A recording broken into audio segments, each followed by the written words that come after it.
Alugin mo lamang ito upang siya po ay laging maghabol-habol sa inyo. Hello mga guys, kumusta kayo? Panibagong araw, panibagong video na naman tayo. And sa araw na ito ay isa na namang video ang aking tuturo sa inyo na simpleng gabay o simpleng pamamaraan na makakatulong sa atin. At bago ang lahat, gusto ko lang mag-disclaimer sa mga taong hindi naniniwala at hindi gusto ang mga kagaya nitong video. Please skip this video and maghanap kayo ng videos na gustong gusto nyo dahil ang video na ito ay para lamang ito sa mga taong naniniwala and gusto mag-try. Sa lahat po ng mga nagko-comment po dito sa aking video dito sa loob ng aking channel, mag-ingat sa lahat ng mga nagre-reply sa inyo na dinadala kayo sa kanilang WhatsApp, Imo app upang makaiwas po tayo sa scam. Ngayon po, ito ay durugin o punitin nyo lamang ito upang yung partner ninyo ay sobrang maghabol-habol sa inyo. Yung tipong ikaw lamang ang gusto niya makakasama sa habang buhay habang siya po ay humihinga pa.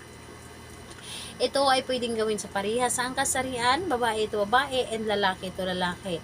Syempre naman sa ating babae at lalaki na mag-partner and pwedeng mo itong gawin kahit na kayo ay magkalapit at magka-LDR sa isa't isa. Ang kailangan lamang natin dito ihanda is kailangan lamang natin dito ng isang bote po or garapon, pero yung garapon na hindi nyo nagagamitin, pero mas maganda yung bote na lamang para pwede na siyang itapon. And bote, pwedeng plastic, pwedeng babasagin, basta bote po, and kailangan po na may takip. So bote, and kailangan din po natin dito ng inyong ihi, pwedeng unang ihi, pwedeng panghuling ihi or bago or luma na ihi, basta ihi nyo po.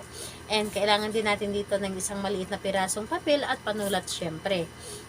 So ayun po, kapag ready na yung aking mga naibanggit na ating gagamitin sa paggawa, kailangan mo lang din dito siguraduhin sa iyong sarili na gustong gusto mo itong gawin at alam sa iyong sarili na ito ay makakatulong sa inyo at buo po ang inyong loob sa paggawa nito at kailangan na mag-isa ka lamang na gumawa at hindi mo rin ito dapat na ipagsasabi sa kahit kanino, kahit na close friend mo pa ito. So ayun po, ang gagawin nyo lamang dito, una, ilagay nyo lamang dito muna yung inyong ihi dito sa bote. Ilagay nyo lamang dito ang inyong ihi sa bote and ayun po, isulat mo ng 3 pieces yung pangalan at apelyido ni target dito sa papel. Isulat po ninyo and ayun, kapag nasulatan nyo na ito, ang gagawin po ninyo, punit-punitin nyo lamang ito. Punit-punitin nyo lamang ito na maliit. So punitin nyo lamang ito na sobrang liit ang papel na ito na sinulatan ng kanyang pangalan, and habang pinupunitin nyo ang papel, paulit-ulit po ninyong sasabihin yung pangalan niya, apelyido, at sabihin po ninyo na maghahabol ka ng husto sa akin. Pangalan, apelyido, maghahabol ka ng husto sa akin. And ayun, kapag napunit mo na ito lahat, kapag napunit na lahat yung papel, ang gagawin po ninyo, ilagay po ninyo dito sa bote na may ihi. And kapag nailagay nyo na dito sa loob ng bote yung papel, ay inyo lamang itong alugin. Alugin nyo lamang ito ng 21 times. Alugin niyo ng 21 times at 21 times din na sasabihin yung pangalan at apelyido niya or kahit sa isip nyo na lamang sasambitin na sabihin po ninyo na maghahabol ka ng husto sa akin. Pangalan at apelyido, maghahabol ka ng husto sa akin.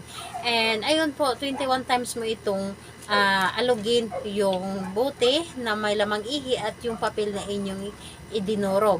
And ayun po, pagkatapos po ninyo itong sambitin at alugin, ilagay po ninyo ito sa madilim na lugar.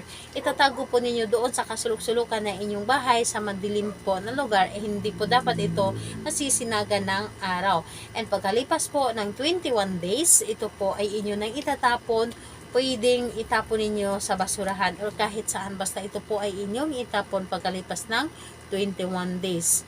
So ayun po, gawin ito sa araw ng Tuesday and Friday. Kahit anong araw, kahit anong oras, basta Tuesday and Friday.